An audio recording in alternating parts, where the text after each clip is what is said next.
मुख्यमंत्री जी, एक बार फिर आपका स्वागत है अमर उजाला के मंच पर। और हमारे जितने भी मेहमान आज यहाँ पर इस कार्यक्रम में शामिल हैं, आप सभी का भी स्वागत है। राइजिंग पंजाब की आज बात हो रही है इस सेशन में, लेकिन मैं अगस्त 2023 के इस समय से 1.5 साल पीछे लेकर अपने दर्शकों को ले जाना चाहूँगी। तारीख थी 16 मार्च 2022। स्थान था पंजाब का खटकड़ कला गांव, शहीद भगत सिंह का गांव। मेरी भी मौजूदगी उस वक्त वहाँ थी जब उम्मीदों का एक नया सवेरा हो रहा था। और उस नए सवेरे में पंजाब के जो लोग शपथ ग्रहण में आए थे, पीली पगड़ी बांधे हुए, पीला दुपट्टा लिए हुए, बसंती चोगे के साथ आए, जिसकी अपील आपने की थी कि जो भी शपथ ग्रहण में आए वो पीला रंग धारण करके आए। उम्मीदों के उस सवेरे में उजले पंजाब दी गला सी, और आपने ये वादा किया था कि अहंकार के साथ काम नहीं करेंगे, राज्य को बनाने के लिए और देश को बनाने के लिए काम करेंगे। तब से लेकर अब तक 1.5 साल का वक्त करीब करीब बीत चुका है।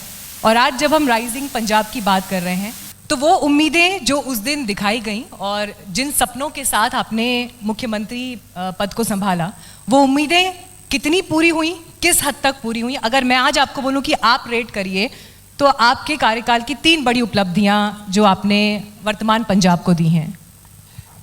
सबसे पहले तो मैं अमर उजाला ग्रुप का बहुत धन्यवाद करता हूँ, आभार व्यक्त करता हूँ। आज उन्होंने पंजाब संवाद रखा है, जिसमें अलग अलग फील्ड के स्पेशलिस्ट लोग यहाँ पर आएंगे। पूरा दिन बातचीत चलेगी, ब्रेनस्टॉर्मिंग होगी, कुछ नया निकलेगा। क्योंकि जब आप ग्रुप में कुछ अपने दिमाग एक दूसरे से बात करते हो, अपने दिमाग के आइडियाज़ दूसरे दिमाग के आइडियाज़ से मैच करते हैं, तब कुछ नया होता है। तो खुशी है कि मेरे सामने पंजाब के बहुत ही पंजाब को चाहने वाले और पंजाब को ऊंचाइयों तक पहुंचाने वाले भी बैठे हैं। तो जहाँ तक आपने सवाल पूछा कि 16 मार्च को शहीद आज़म भगत सिंह के गांव में शपथ ग्रहण हुआ था। असल में हमारे शहीदों ने जो सपनों में आज़ादी सोची थी, हम उनकी बात करने वहाँ गए थे। मैंने बहुत पढ़ा है शहीद आज़म भगत सिंह जी के बारे में, आज़ादी की मूवमेंट के बारे में। अभी अमर उजाला के एमडी साहब बोल रहे थे कि 1.5% ज़मीन है, 2.5% जीएसटी है। एक और बात भी ऐड कर दूं मैं, 2% आबादी है देश की, 90% कुर्बानियाँ हैं देश को आज़ाद करवाने के लिए। तो शहीदों की धरती है। हर गांव में आपको या तो किसी ना किसी शहीद का बुत मिलेगा, या किसी गांव में एंटर करते ही पहले गेट मिलेगा उसके नाम पर, चाहे वो आज़ादी से पहले वाले हों, चाहे आज़ादी को बाद में आज़ादी को संभालने के लिए जो उन्होंने बलिदान दिए वो। तो शहीद आज़म भगत सिंह जी को कभी भी, जब वो लड़ रहे थे अंग्रेज़ों से, कभी भी ये चिंता नहीं थी उनको कि देश कैसे आज़ाद होगा। उनको ये पक्का पता था, कॉन्फिडेंस था उनको कि देश तो आज़ाद होगा, आज़ादी तो आएगी। लेकिन उनको एक बहुत बड़ी चिंता थी कि आज़ादी के बाद देश कौन से हाथों में जाएगा। और उनकी जो चिंता थी वो काफ़ी हद तक सही भी थी। 75 साल हो गए, अभी भी देश गलियों नालियों तक, सीवरेज के ढक्कनों तक, गांव में छप्पड़ों तक, चावल बांटने तक अभी भी वहीं खड़े हैं हम तो। और जिन अंग्रेजों को, जिन फिरंगियों को इस देश से बाहर निकालने के लिए हमारे शहीदों ने कुर्बानियां दी, हमारे पुरखों ने कुर्बानियां दी, हमारा आज का युवा जो है वो 30 लाख 40 लाख लेके घूम रहा है, माँ की बालियां बेच के, बाप की ज़मीन बेच के, अंग्रेज़ों के पास पहुंचने के लिए कि वहाँ पहुंचा दो। फिर उनको निकालने का क्या फायदा हुआ जी? फिर शहीद भगत सिंह को फांसी का रस्सा चूमने की क्या ज़रूरत थी? वो भी 90 साल की उम्र भोगते यहाँ पे धरती पे, क्या जरूरत थी उनको 23 साल की उम्र में अपनी बलिदान देने की? तो बात यह है कि सपने उनके हैं, सपने कोई भगवंत मान के नहीं है। विजन तो हमारे पास ऑलरेडी है शहीदों का, लेकिन उसको पूरा करने में अगर थोड़ा बहुत हम उनके कदम चिन्हों पर चले जाएं। तो आपने कहा 3 उपलब्धियां, फिर मैं वही कहूँगा, उसको उपलब्धियां कहोगे या मैं तो उपलब्धियां नहीं मानता उसको, मैं तो उसको फर्ज मानता हूँ कि 1.5 साल में हमने सबसे पहले तो हमने पहले दिन ही काम शुरू किया, क्योंकि ऑलरेडी 70 साल लेट हो चुके हैं। और हर रोज ऑफिस जाता हूँ, आज भी मेरे वर्किंग आवर आपने देखो 11 बजे बुला लिया मुझे, मेरा ऑफिस का टाइम है ये।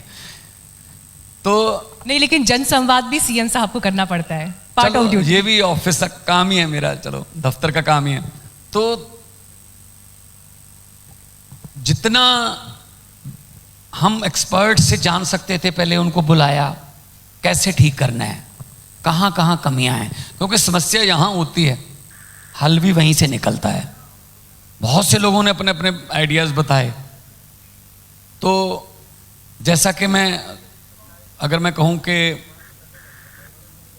इंडस्ट्री से शुरू कर लेते हैं, मेरे सामने बहुत MSME वाले, लुधियाना वाले सारे बैठे हैं, जलंधर वाले, इनसे आइडियाज़ लिए, इनको बोले, क्योंकि ये तो यहीं के हैं, बाहर से तो लाने को प्राप्ति बोल देती है कई बार गवर्नमेंट, लेकिन पहले जो जहाँ हैं, जो यहीं के हैं, उनको तो सर्वाइवल मोड में लेके आइए ना, वो ना कहीं उनके चक्कर में वो अपने खो बैठे। तो हमने इन्वेस्ट पंजाब किया, जिसमें बहुत से इंडस्ट्रियों ने अपना इंटरेस्ट दिखाया, और आज वो जो MSME हमारे वाली भी ग्रो कर रही है, क्योंकि हमने इंडस्ट्रियल पॉलिसी उनको पूछ के बनाई है। अगर उसमें कोई कमी भी रहेगी, कई चीज़ों को इस्तेमाल करने के बाद उसकी कमियां पता चलती हैं, तो हमने फ्लेक्सिबल रखा हुआ है। अगर कोई दिक्कत आती है तो हमें बता दो, दोबारा आप आइडियाज़ दे दो, उसको ठीक कर लेंगे। बहुत से सुझाव आते रहते हैं। तो सबसे पहले इंडस्ट्री को अपने पाँव पे खड़ा करना। दूसरा, नौकरी हर कोई चाहता है, हर कोई सरकारी नौकरी चाहता है। हमने 1 साल में 30,000 से ज़्यादा सरकारी नौकरियों के नियुक्ति पत्र दे दिए। बिजली का बिल हमने 0 कर दिया 600 यूनिट तक। इसका मतलब ये नहीं है कि हमने बिजली बोर्ड को कर्जई कर दिया, बिजली बोर्ड का भी सब्सिडी का पैसा पूरा दिया, क्योंकि हमने अपनी कोल माइन चलाई। झारखंड में पछवाड़ा में हमारी कोल माइन है पंजाब की, पहले बंद पड़ी थी, 7 साल बाद 15 की बंद पड़ी थी, 22 में हमने चलाई। हमारे पास कोयला सरप्लस हुआ, हमने थर्मल प्लांट चलाए, बिजली आम हो गई। तो हमने कहा अगर पंजाब अगर बिजली पैदा करता है तो पंजाब में बिजली लोगों को मिलनी चाहिए। तो आज 80 से 90% के बीच घरों को बिजली का बिल 0 आता है। और अगर मैं कहूँ, पिछले दिनों 12,000 से ज़्यादा कच्चे अध्यापक, वैसे अध्यापक के नाम पर कच्चे लफ्ज़ नहीं आना चाहिए, शिक्षक है वो, नेशन बिल्डर बोलते हैं उसको। अगर नेशन बिल्डर को अपने फ्यूचर की चिंता होगी, वो हमारे बच्चों का फ्यूचर क्या बनाएगा फिर? उनको वो बहुत ही निगुनी, बहुत ही कम तनख्वाहों पे काम कर रहे थे, वेतन उनका 3-3 गुना वेतन बढ़ा के उनको रेगुलर किया। और फिर हमने कुछ आइडियाज़ ऐसे लिए, कुछ out of the box ideas भी हैं हमारे। जैसा कि हमने, अगर इंडस्ट्री के लिए बोलूँ मैं,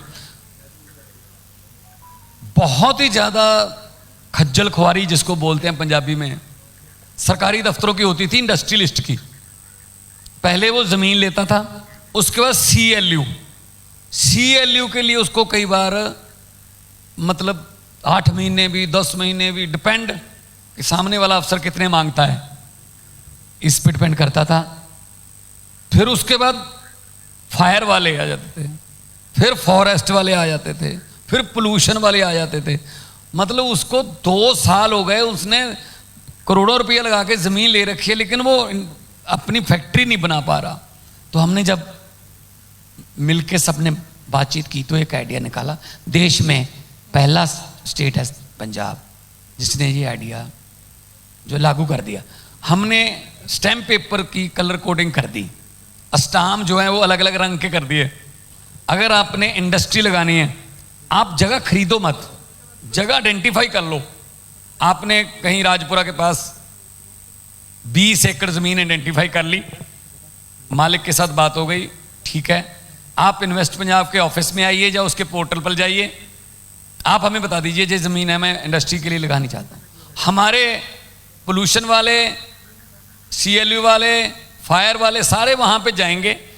उसको 15 दिन हम वर्किंग डे लेंगे, 2 हफ्ते, और उसकी सारी क्लियरेंस देके फिर आपको बुलाएंगे।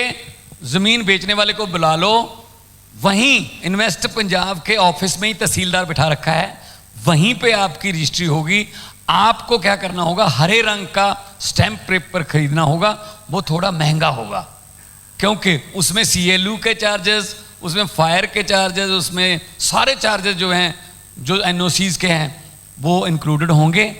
और जिस दिन तहसीलदार 16वें दिन तहसीलदार ने रजिस्ट्री कर दी, 17वें दिन आप भूमि पूजन करके अपनी फैक्ट्री की पहली ईंट लगा सकते हो।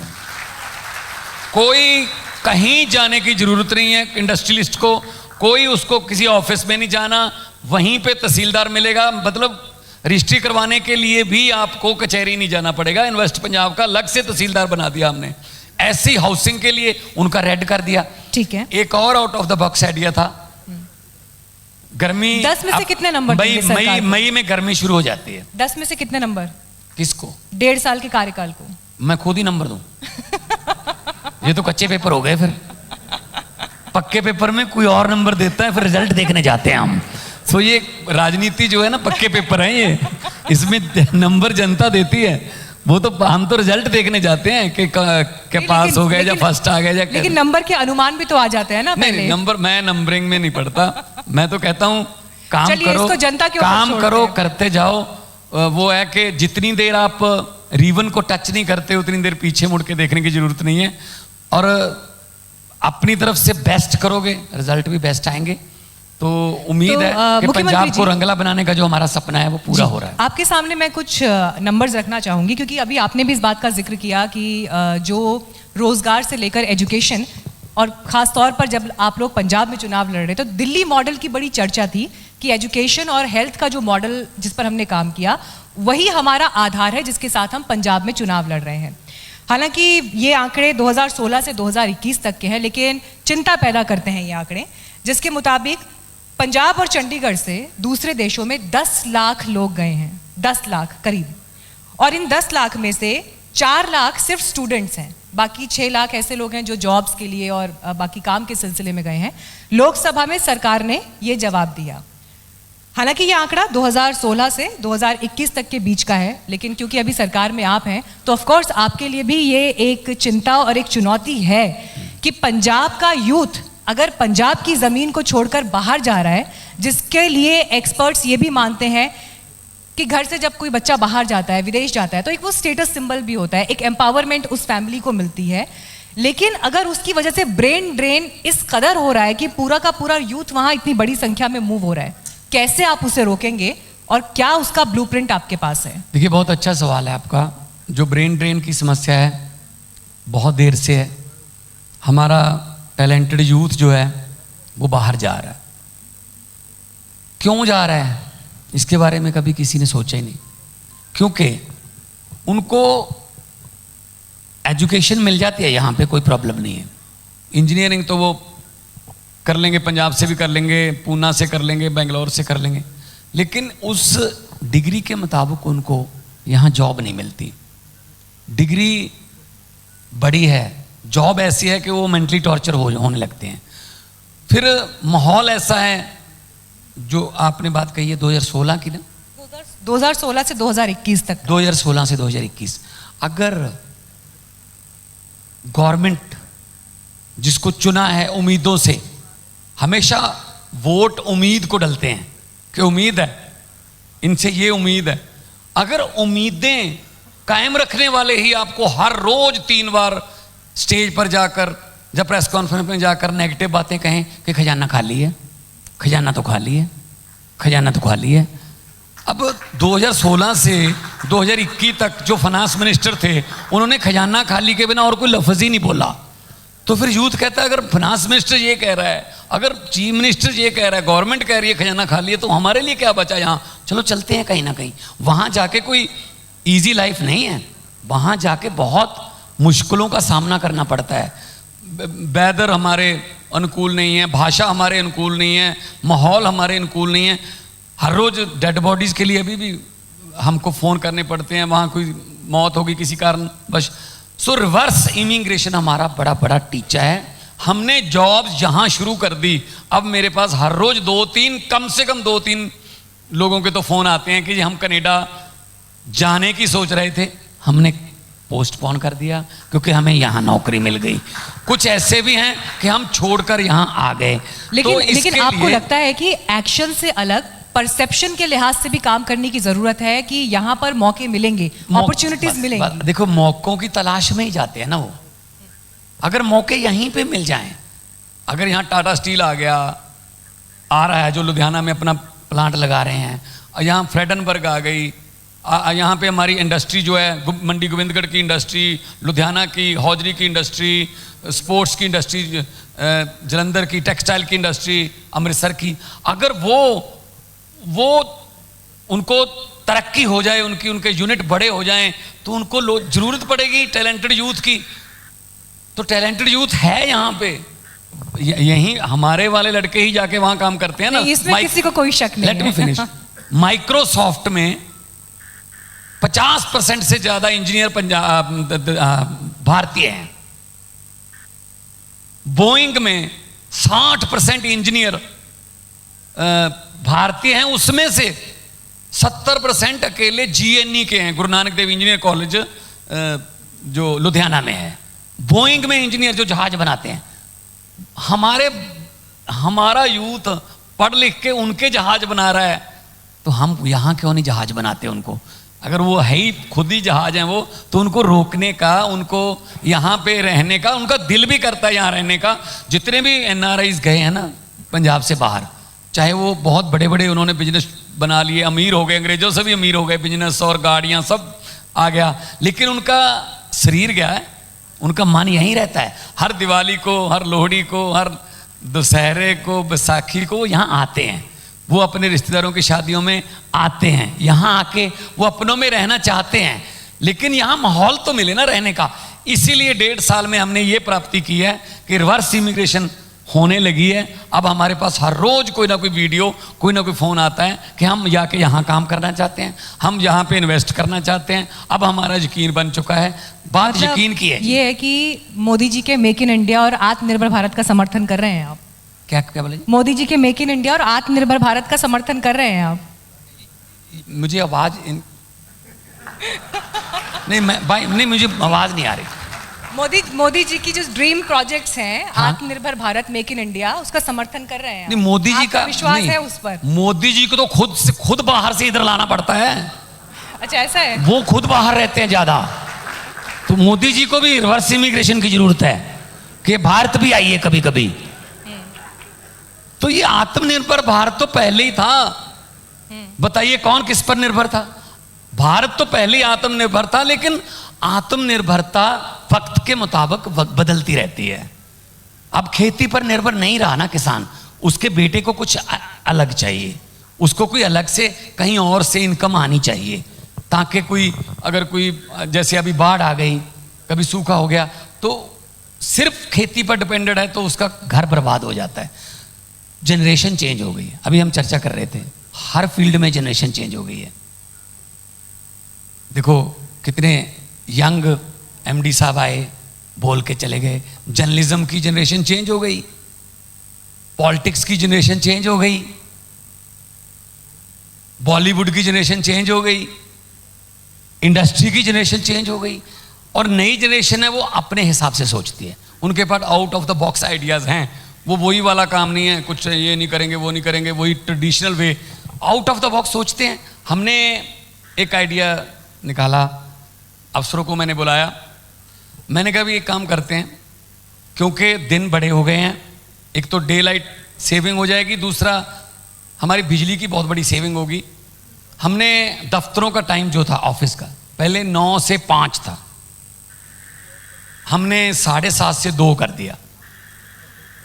थोड़े दिन तो बाबुओं को थोड़ा मुश्किल हुई सुबह उठने में, तो लेकिन जैसे ही उनको ये पता चला कि सुबह सुबह जाते हैं 2 बजे वापस आ जाते हैं, 2 बजे बच्चों को छुट्टी होती है, 2:30 बजे बच्चे घर आ जाते हैं, 2:30 बजे माँ पे जो है घर आ जाते हैं, और परिवार में अच्छा टाइम बिताने को मिलता है।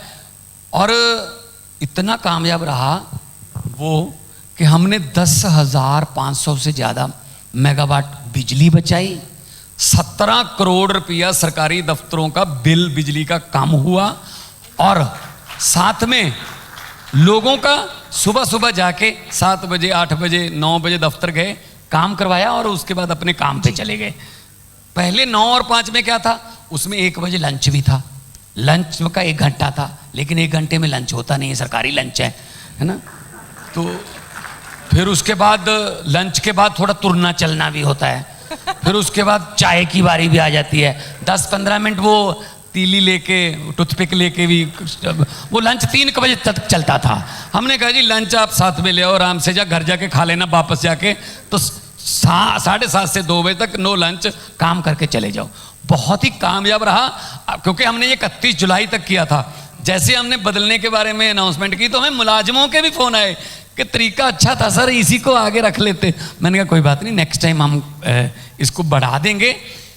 लेकिन इससे फ़ायदा हुआ, और बड़े बड़े दुनिया के अखबारों ने ये कहा कि हाँ ये चेंज होना चाहिए, लाइफस्टाइल चेंज होना चाहिए, वही बने बनाए रास्तों पर एक बात तो कहनी पड़ेगी कि जो वो व्यंगकार है ना आपके भीतर का, वो आ तो जाता है बीच बीच में अचानक से, नहीं रहते ही यहाँ है, आ क्यों जाता है। अच्छा ये बताइए, जब आप व्यंगकार थे, सटायर रचते थे, तो नेता और उनके काम करने के तरीके हमेशा आपके निशाने पर होते थे। अब आप खुद उस गद्दी पर हैं, तो थोड़ा सा कभी कभी असहज हो जाते हैं कि व्यंगकार को हावी होने देना है या नेता को हावी होने देना है। जब मैं नेताओं पर स्टायर करता था, सिस्टम पर स्टायर करता था, राजनीति पर स्टायर करता था, तो लिखता तो मैं खुद ही था ना। इसका मतलब मेरे मन में ये था कि ऐसा ये कर रहे हैं, ये गलत कर रहे हैं, ऐसा करना चाहिए, इसलिए मेरा ही लिखा हुआ मेरे सामने आज। तो अगर मैं नेता की भूमिका में हूँ तो मुझे वो करना चाहिए जो मैं स्टायर करता था। उसमें नेताओं पर जिस बात पे स्टायर करता था कि ये वो मुझे नहीं करना चाहिए। जैसा कि मैं आपको एग्जांपल दे देता हूँ, कि हिंदी का एक हिंदी का अक्षर है खाते। खाते, अब ये दोनों तरफ से यूज हो जाता है, दोनों तरफ से इस्तेमाल हो जाता है। हमारे देश के नेता इस देश में खाते हैं, इसीलिए उनके विदेश में खाते हैं। ठीक है ना। तो एक हमने किया था, वो भी आजकल बहुत मतलब प्रैक्टिकली वो लागू है, जो मैंने सीडीज में कैसेट्स में बोलता था कि एक ज़माना था हमारे देश की पॉलिटिक्स ईमानदार थी, अच्छे पॉलिटिशियन थे, अंतरात्मा की आवाज़ सुनते थे, अगर कोई घटना होगी इस्तीफा भी दे देते थे कि जिम्मेदार अपने आप को मान के। तब जो पार्टी के नेता थे अपने प्रधान के घर पे जाके कहते थे, नेताजी, प्रधान जी, मुझे इस इलाके से टिकट दो, क्योंकि इस इलाके के लोग मुझे बड़ी अच्छी तरह जानते हैं। अब कहते आज भी यही हैं, मैं भी प्रधान जी हूं, पार्टी का प्रधान हूं पंजाब का, कहते आज भी यही हैं टिकट मांगते समय, लेकिन उल्टे काम के लिए कि प्रधान जी मुझे इस इलाके से टिकट मत दो, क्योंकि इस इलाके के लोग तो मुझे अच्छी तरह जानते हैं।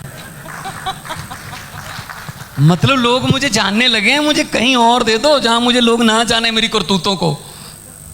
तो ये जो सिस्टम पर स्टायर था वो आज मेरे काम आ रहा है। मैंने उनको कहा है, सबको कहा है मैंने, अरविंद केजरीवाल जी भी सबको कहते हैं, हमको हमारे प्रधान है पार्टी के, वो कहते हैं कि भाई लोगों में जाओ, लोगों में रहो, लोगों ने भेजा है, और लोग कभी भी वापस ले सकते हैं।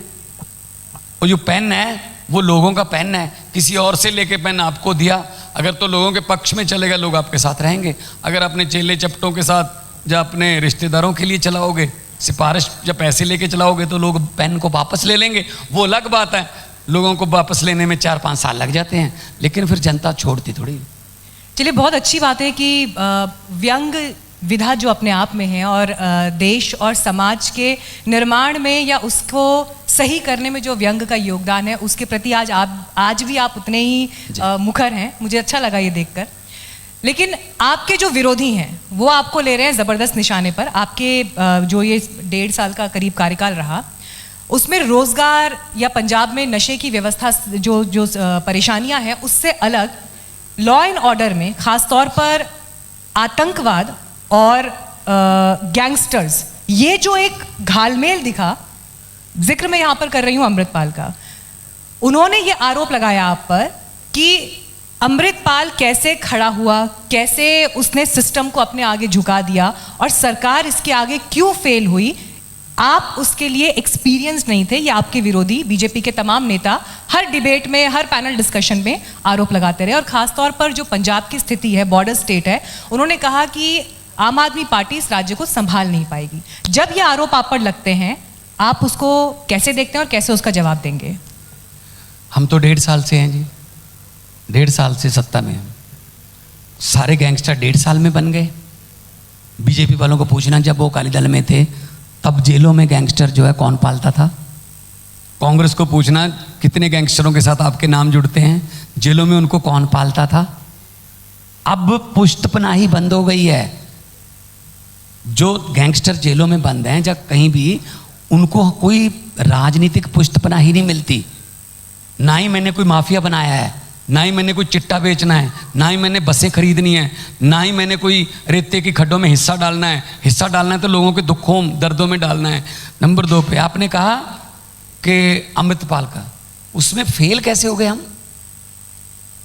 आपको पता है कि चलो वो उसकी जो गतिविधियां थी वो मतलब कानून के मुताबिक नहीं थी, तो उसको जब उसके साथियों को, मेरे डीजीपी अभी आपके पास आएंगे मेरे ख्याल में, उनको देख के हमने बड़ा पीसफुली, कोई कर्फ्यू नहीं लगाया, कोई ईंट पत्थर नहीं चला, एक बूंद भी कोई खून की नहीं गिरी, हमने उनको पकड़ के जेल में डाल दिया। और पंजाब जो है वो जिमें कहते कि पंजाब वसदा गुरां दे नां ते पंजाब को वसदा है। इसमें फेलियर कहाँ है जी? फेलियर पूछना है ना हरियाणा वालों से, पूछना क्या हो रहा है नूह में, फेलियर पूछना है ना ऊपर वालों से, पूछना क्या हो रहा है मणिपुर में। जब रामनवमी का कोई सभा निकलती है तब पूरे देश में कहीं ना कहीं हिंसा, पंजाब में कभी नहीं होती। मैं आपको पंजाब के बारे में बताता हूँ। एक मिनट सुनिए, एक बात बोलूंगी, सुनिए, सुन तो ले, सुन। हाँ, आप ही उसकी बात बोलो, बस एक बात जोड़ूंगी। पहली बार है कि जवाब दे रहा हूँ और सुन नहीं रहे। नहीं, आपका ही जवाब सुनेंगे, बस एक मेरी बात तो सुनो, मेरी बात, आपकी बात में एक बात जोड़ूंगी मैं, बस एक बात जोड़ूंगी, जी जोड़िए, आप उसका कंप्लीट करिएगा। देखिए, आम आदमी पार्टी की जब सरकार आई, क्योंकि लोगों का मन, जो पारंपरिक प्लेयर्स थे राजनीति के, चाहे वो बीजेपी है, कांग्रेस है, उनसे मन भर चुका था, इसलिए अवसर दिया। तो जब हम ये कहते हैं कि इससे पहले वाले ऐसा करते थे, वो ऐसा करते थे, तो जनता की एक उम्मीद ये अभी तो कोई प्रॉब्लम नहीं है ना, जो आप आए हैं अभी तो वो पहले वालों से बेहतर हो। कुछ घटना हो गई, बस यही चुनौती नहीं, एक घटना हो गई, ठीक है जी। सिद्धू मूसेवाले का, बड़े सिंगर थे, उनका मर्डर हो गया, तो एक घटना, बस इनको काम नहीं करना था। तो मैं फिर कहूँगा, इनके राज्य में कितनी घटनाएं हुई थी, उन्हीं से तंग आके तो हमारे पास लोग आए हैं। और हम पंजाब को पीसफुल एटमॉस्फेयर देने में सबसे बड़ा हमारी जिम्मेदारी लॉ एंड ऑर्डर की है। अगर लॉ एंड ऑर्डर ठीक ना होता ना मैडम, तो टाटा स्टील यहाँ पे ना आता। अगर लॉ एंड ऑर्डर ठीक ना होता, जर्मनी की, अमेरिका की, जापान की कंपनियां यहाँ ना आती, क्योंकि इंडस्ट्रियलिस्ट सिर्फ वहीं आता है जहाँ माहौल ठीक होता है। वो अपनी फैक्ट्री को उठा के नहीं लेके जा सकता कि मैंने 50 करोड़ का इन्वेस्ट किया था, ये माहौल खराब हो गया, मैं 50 करोड़ उखाड़ के ले जाऊंगा कहीं मध्य प्रदेश में या कहीं। मेरा कहने का मतलब है, पंजाब ऐसी स्टेट है जहाँ पे जमीन इतनी जरखेज है, इतनी फर्टाइल है, कोई भी बीज बोगे उग जाएगा, लेकिन नफरत का बीज पंजाब में उग नहीं सकता। पंजाब की जो भाईचारक सांझ है, जो हमारे सोशल बॉन्डिंग है ना वो इतनी स्ट्रांग है। इस पे AK-47 भी चली 10 साल, इस पे बम भी चले, लेकिन ये भाईचारा टूटा नहीं है हमारा, ये भाईचारा हमारा टूटता नहीं है। इसीलिए आज मैं एग्जांपल देता हूँ आपको, ये करते हैं ना वहाँ जो सत्ताधारी पार्टी है, ये इस बरादरी के, ये के, इनको इससे लड़ा दो, इनको इससे लड़ा दो, ये इसका नाम सरनेम ये है इसलिए इसको ये टिकट दे दो, इसका सरनेम ये है इसको यहाँ से टिकट दे दो। मैं सरनेम की बात बताता हूँ पंजाब की आज की। आनंदपुर साहब हमारे 5 तख्तों में से एक तख्त है, तख्त श्री केसगढ़ साहब, यहाँ से 50 किलोमीटर है। आनंदपुर साहब के नाम पे हमारे सिखों के 5 में से एक तख्त के नाम पे लोकसभा की सीट है। श्री आनंदपुर साहब से MP कौन है? मनीष तिवारी। देखो कोई इसमें आपत्ति तो नहीं है किसी को। फरीदकोट सीट है, मुश्किल से सारी फरीदकोट में 10,000 15 लाख में से 10,000 मुस्लिम होंगे, वहां से MP कौन है? मोहम्मद सदीक। हमारे यहाँ लास्ट नेम नहीं देखा जाता, हमारे यहाँ पंजाब है, पंजाब हमेशा गुरुओं के नाम पे, और हमारे गुरुओं ने जुल्म के लिए, दूसरों के लिए लड़ाई लड़ना हमने हमें सिखाया है। जब वहाँ पे डिबेट चल रही थी पार्लियामेंट में, मैं MP था, 1 घंटे का भाषण दे रहे थे, ये बरादरी वो समाज ये, तो रात के 10 बज गए, जो NRC पे डिबेट चल रही थी। तो मैंने कहा जी मुझे भी टाइम दो। कहते नहीं जी छोटी पार्टियां, बस बहुत हो गया, बिल पास करना है। मैंने कहा स्पीकर साहब 30 सेकंड दे दो बस। तो थोड़ा स्पीकर साहब मेरी तरफ देखा उन्होंने, 30 सेकंड? मैंने कहा 30 सेकंड। 30 सेकंड में क्या बोलोगे? मैंने कहा मेरे 30 ही बहुत हैं, आप स्टॉप बाच ले लो, 30 सेकंड दे दो। कहते ठीक है चलो आपका समय शुरू होता है अब। मैंने ये बात बोली, मैंने कहा स्पीकर साहब मैं तो यही कहूँगा कि लंबे सफ़र को मीलों में मत बांटिए, कौम को कबीलों में मत बांटिए। एक बहता दरिया है मेरा भारत देश, इसको नदियों और झीलों में मत बांटिए। और उसके बाद स्पीकर साहब कह रहे हैं अभी तो 15 सेकंड ही हुए हैं।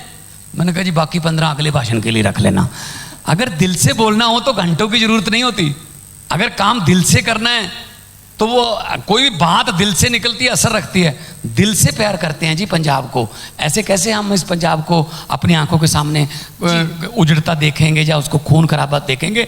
Punjab is a peaceful state और हमेशा रहेगी, और पंजाब पीसफुल रहेगा तो देश पीसफुल रहेगा। आज भी हमारे हज़ारों जवान हमारे कारगिल की पहाड़ियों में खड़े हैं।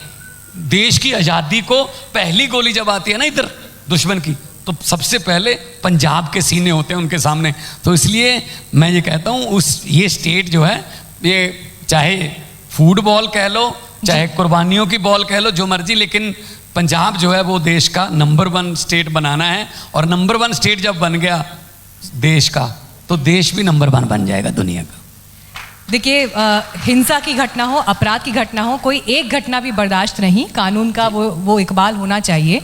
और राज्य के मुख्यमंत्री की तरफ से जब ये शब्द आते हैं तो मुझे पूरा यकीन है कि आम जनता भी उससे आश्वस्त होती है।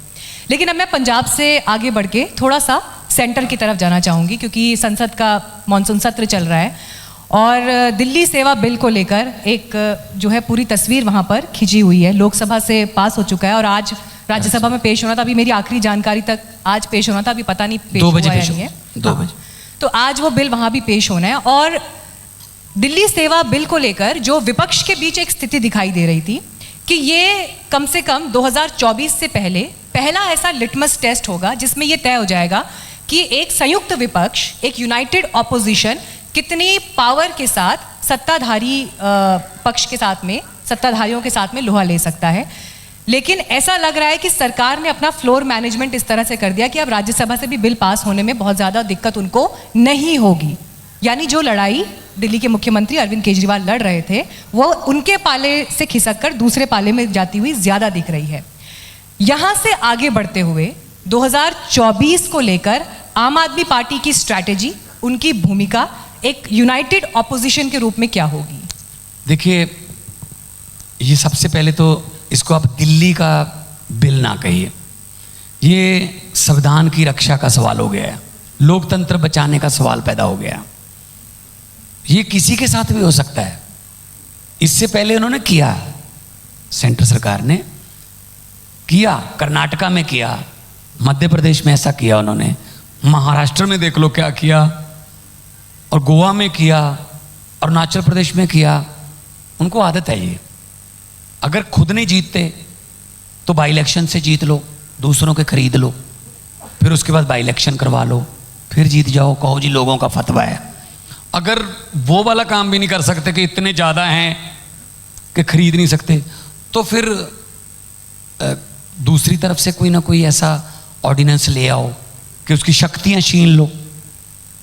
अभी लोकसभा में बिल पेश हो रहा, जब जिस दिन हुआ, हमारे माननीय गृह मंत्री जी बोल रहे थे कि जो दिल्ली है ये विधानसभा भी नहीं है, यूटी भी नहीं है। अगर दिल्ली विधानसभा नहीं है तो 2015 में किरण बेदी को मुख्यमंत्री का उम्मीदवार क्यों लाना था फिर, जब विधानसभा ही नहीं है, मुख्यमंत्री क्यों होगा फिर वहां पे? अगर दिल्ली विधानसभा नहीं है तो गृह मंत्री साहब 2020 में डोर टू डोर पर्चे क्यों बांट रहे थे वोटों के लिए? इलेक्शन करवाने की जरूरत क्या है फिर? अगर चुनी हुई सरकार और इतने बड़े मैंडेट से चुनी हुई सरकार, उसको आप काम नहीं करने दोगे, वो फैसला नहीं ले सकते। मतलब इस बिल में ये भी है, चपरासी भी बदलना होगा ना दिल्ली का, तो प्रधानमंत्री जी बदलेंगे। मतलब प्रधानमंत्री जी को देश के बारे में सोचना चाहिए, विदेश नीति के बारे में सोचना चाहिए, बड़ी बड़ी प्लानिंग्स, बहुत बड़े बड़े काम हैं। दिल्ली के चपरासियों को तो छोड़ देना, वो केजरीवाल कर लेगा ना, इनके नाम पे नहीं। मतलब आप चुनी हुई सरकार को कह रहे हो कि आप नहीं कर सकते, हम करेंगे, ये तो फिर अच्छा। ऊपर से सुप्रीम कोर्ट ने 5-0 के मैंडेट से 5 जजों का बेंच था, 5 ने ही कहा कि हाँ चुनी हुई सरकार को ये हक होना चाहिए। उसको भी आप नहीं मानते, सुप्रीम कोर्ट के ऊपर लेके आते हो बिल के, हम सुप्रीम कोर्ट की नहीं मानते। और कब लाते हो, टाइमिंग देखो, 11 मई को फैसला आया सुप्रीम कोर्ट का, पूरा एक हफ्ता 18 मई को 8 बजे ऑर्डिनेंस लाए, क्योंकि 18 मई को 5 बजे सुप्रीम कोर्ट में गर्मियों की छुट्टियां हो गई थी, तो जुलाई फर्स्ट वीक में खोलनी थी। उनको पता था अगर 12 को 13 को लाते हैं ये सुप्रीम कोर्ट में चला जाएगा, दोबारा स्टे ना मिल जाए। तो ऐसी मैनेजमेंट, क्या हमने मैनेजमेंट करने के लिए इनको चुना है? कहाँ गया वो 15 लाख? आपके खाते में तो आ ही गया होगा। किसी के खाते में आया है? नहीं आया ना, पूछ लो। पंजाब का तो मैं जिम्मेदारी लेता हूँ हर खाते की, कि यहाँ तो नहीं आया जी। कहाँ गया वो 2 करोड़ नौकरियां हर साल? कहाँ गए वो मतलब किसानों की आय दुगनी कर देंगे?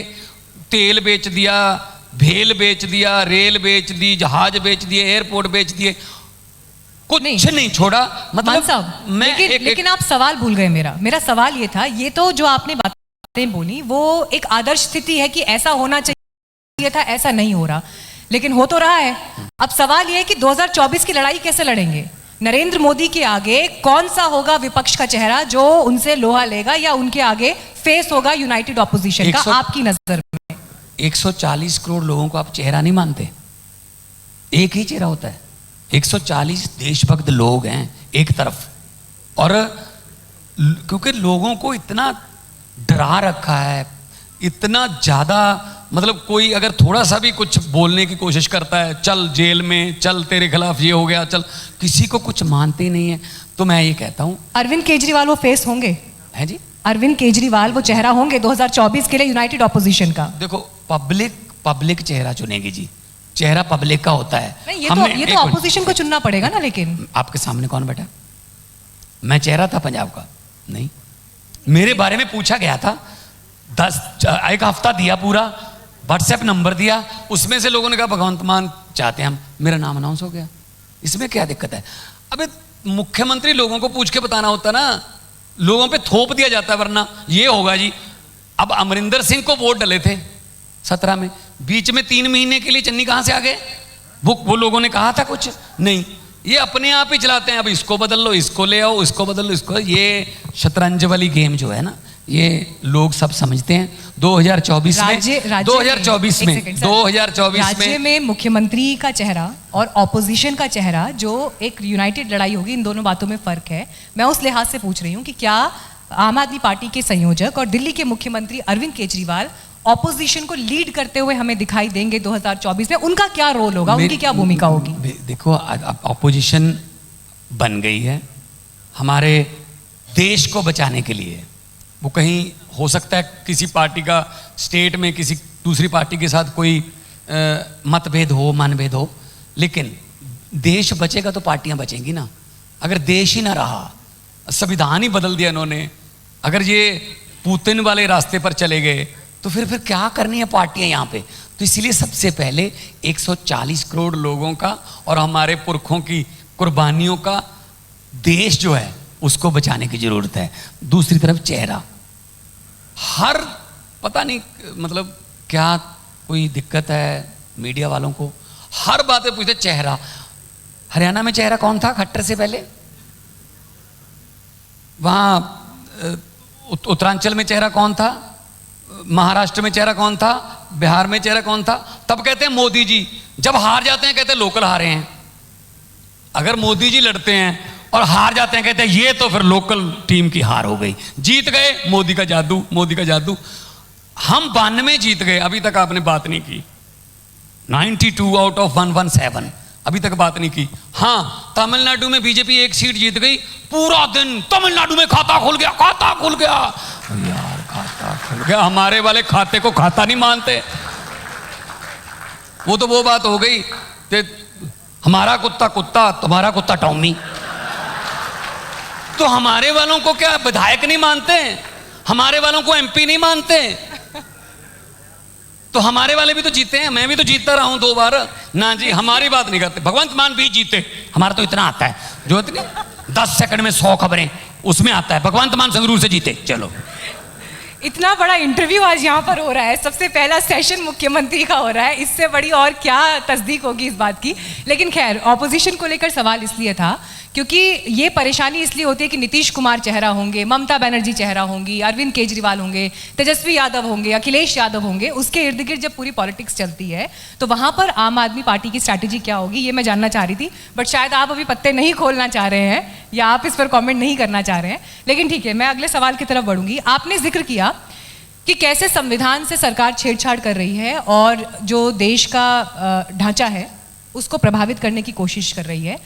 सुप्रीम कोर्ट तक भी लड़ाइयां जा रही हैं, लेकिन वो लड़ाइयां कई बार अपने अंत तक नहीं पहुंच रही। इस बात का जब आप जिक्र कर रहे हैं, इन्हीं सबके बीच में देश की सबसे पुरानी पार्टी कांग्रेस पार्टी के नेता राहुल गांधी हाल ही में सुप्रीम कोर्ट ने अब उनके पक्ष में फैसला दिया है और उनकी सांसदी अब बहाल हो जाएगी, जो उनकी मेंबरशिप हो जाएगी। आज राहुल गांधी जी से बातचीत हुई, बधाई देंगे उनको? देखिए, पता क्या है, अगर हर बात के लिए हमें सुप्रीम कोर्ट जाना पड़ रहा है तो फिर संविधान जब लोकतंत्र कहां है फिर?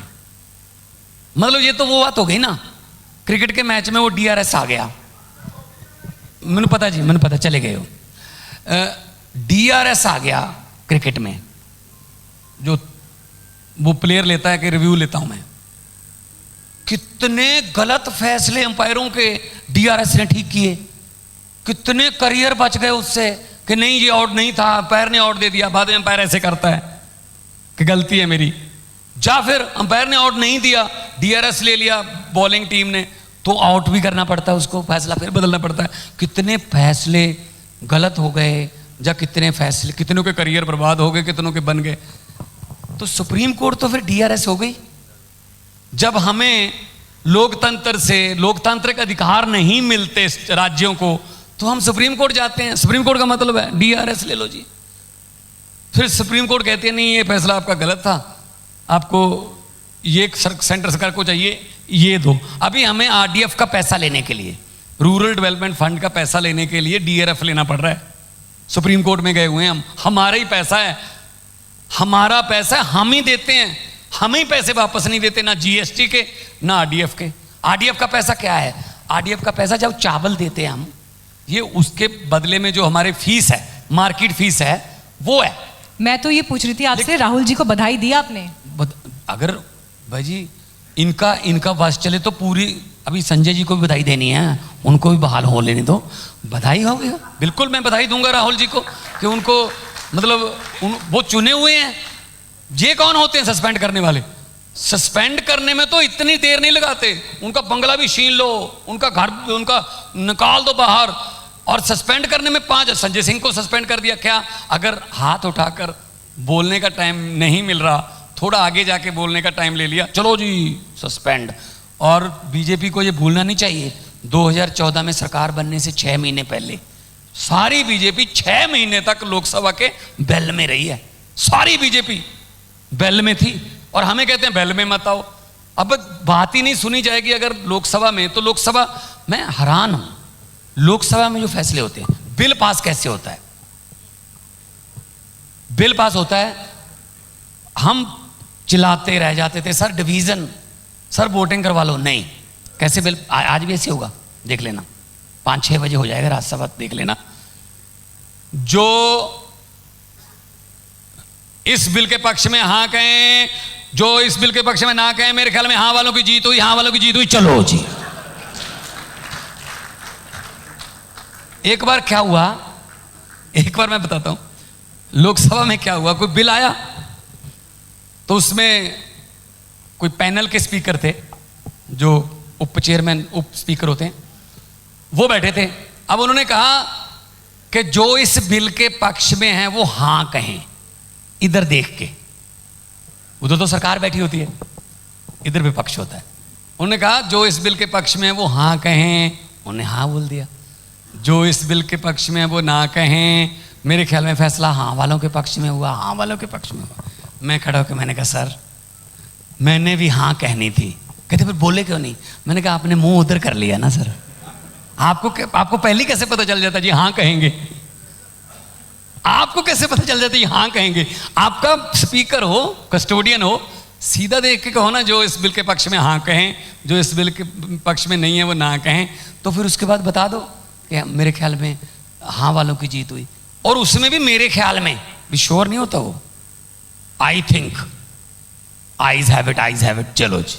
सो लोकतंत्र, दुनिया का सबसे बड़ा लोकतंत्र हमारा देश। जब विदेशों में कुछ ऐसी खबरें सुनते हैं कि वहाँ की सरकारों में या वहाँ के जो संसद हैं उसमें हमारे देश की वायलेंस की या फिरका परस्ती की, पोलराइजेशन की बातें चलती हैं, और हमारे देश में जो मणिपुर में घटना हुई, महिलाओं पर जो अत्याचार देश में हो रहे हैं, तब थोड़ा लगता है कि हमें कुछ ना कुछ और करने की ज़रूरत है। कुछ देश बहुत महान है, कोई इसमें शक नहीं, मेरा भारत महान, लेकिन उसको चलाने वाले जो हैं वो अगर अपना पर्सनल एजेंडा लेके चलाएंगे तो नहीं चलेगा। लोकतंत्र का मतलब लोगों का तंत्र है, तो इसको षड्यंत्र या इसको मतलब राजतंत्र नहीं बनाना चाहिए। आपने अपने इस पूरे वक्तव्य में संसद की कार्यवाही से लेकर जिन तमाम मुद्दों पर बात की, बोलना मुश्किल हो गया है क्या आज के दौर में? अपने आप को एक्सप्रेस करना कठिन हो गया है क्या किसी के लिए भी? और अगर मैं इसको एक व्यंगकार की नज़र से भी कहूँ कि पहले आप जैसे व्यंग रचा करते थे, क्या आज की तारीख में आप नहीं, आपके ही अगर कोई कंटेम्प्रेरी हो मानिए, तो वो उसी तासीर के साथ आज व्यंग रच सकते हैं आज के दौर में? कुछ हैं दलेर लड़के जो बोलते हैं, कुछ के खिलाफ तो केस भी कर दिया। एक राजस्थान का एक लड़का था, मोदी जी की नकल, मोदी जी की तरह बोलता था, उसको उठा के जेल में डाल दिया। भाई जो व्यंगकार है उसका मतलब होता है कि वो व्यंग करता है, और व्यंग पर्सनल नहीं होना चाहिए। व्यंग वो अच्छा होता है जिस पर किया गया वो भी उसको एंजॉय करे, लेकिन ये इसका मतलब ये थोड़ी है कि आप इसके बारे में बोल ही नहीं सकते जी, ये लफ्ज बोल ही नहीं सकते जी। तो आपको लगता है माहौल है आज? हाँ, ऐसा लगता है आपको? जी जी। मैं अभी मुंबई जब गया था तो वहाँ पे मेरे पुराने दोस्त मिले जो लफ्टर चैलेंज वगैरह करते, कहते आजकल लफ्टर चैलेंज की शूटिंग के समय हमारे पास एक लिस्ट आती है, ये लफ्ज़ आप बोल नहीं सकते। मतलब ये तो फिर मतलब ये डेमोक्रेसी का बड़ी बात कह रहे हैं आप, ये हाँ कि जी। लिस्ट बनती है कि ये शब्द यूज नहीं होंगे। हाँ, ये शब्द नहीं बोल सकते आप ये नहीं बोल सकते, ये नहीं बोल सकते, ये कुछ नहीं, एग्जाम्पल दे सकते हैं आप? मतलब जैसे कि आप मोदी नहीं बोल सकते, आप एनडीए नहीं बोल सकते, आप काला धन नहीं बोल सकते, 15 लाख नहीं बोल सकते, 14 बोलो या 16 बोलो।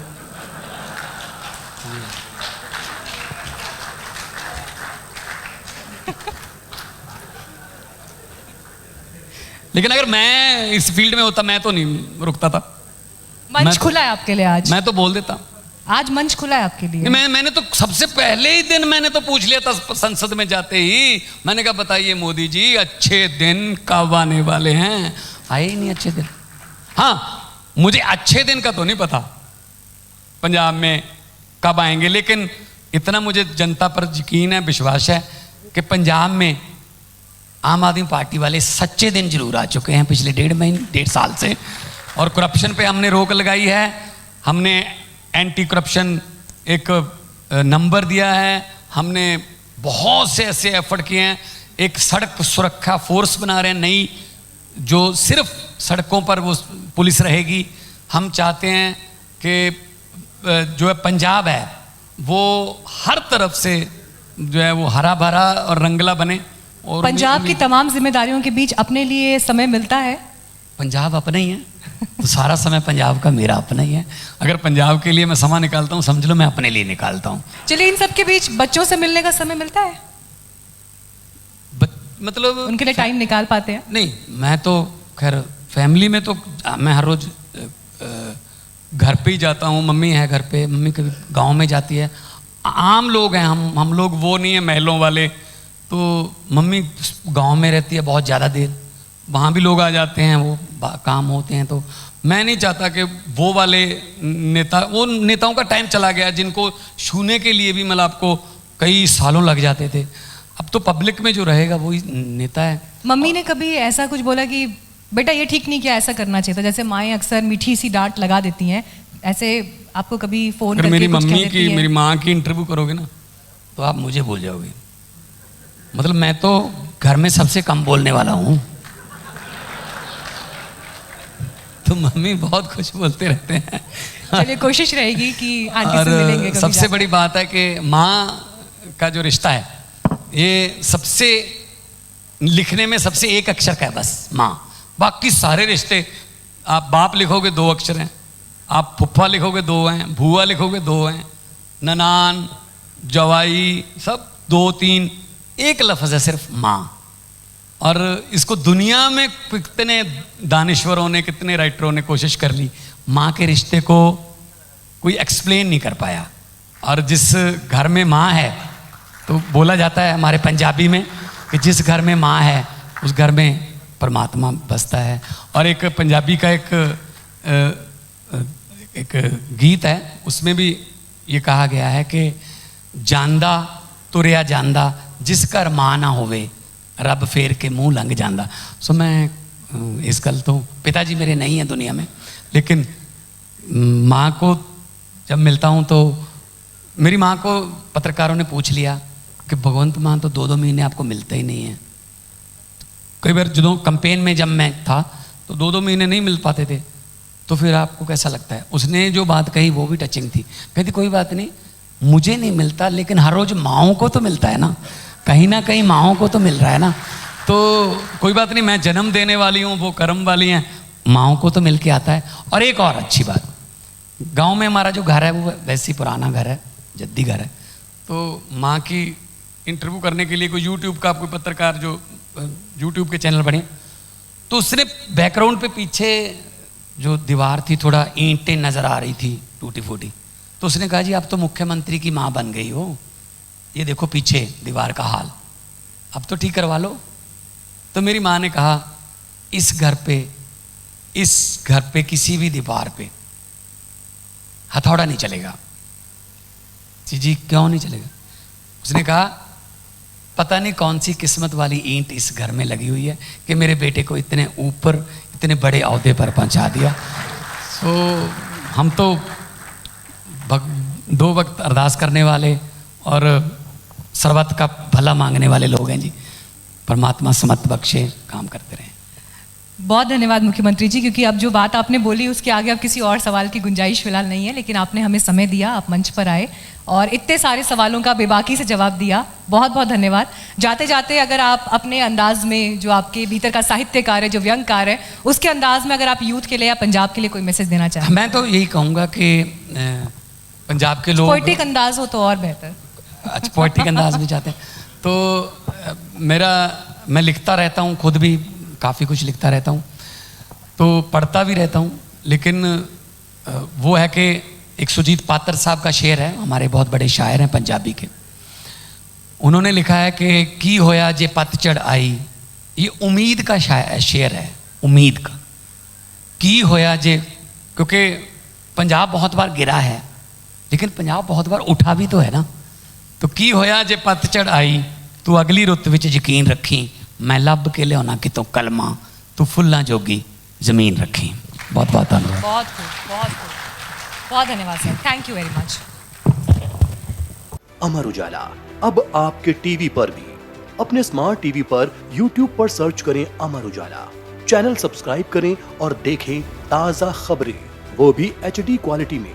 और हाँ, बेल आइकन दबाना ना भूलें ताकि हर खबर हो आपके घर। अमर उजाला, निष्पक्ष, निर्भीक, निरंतर।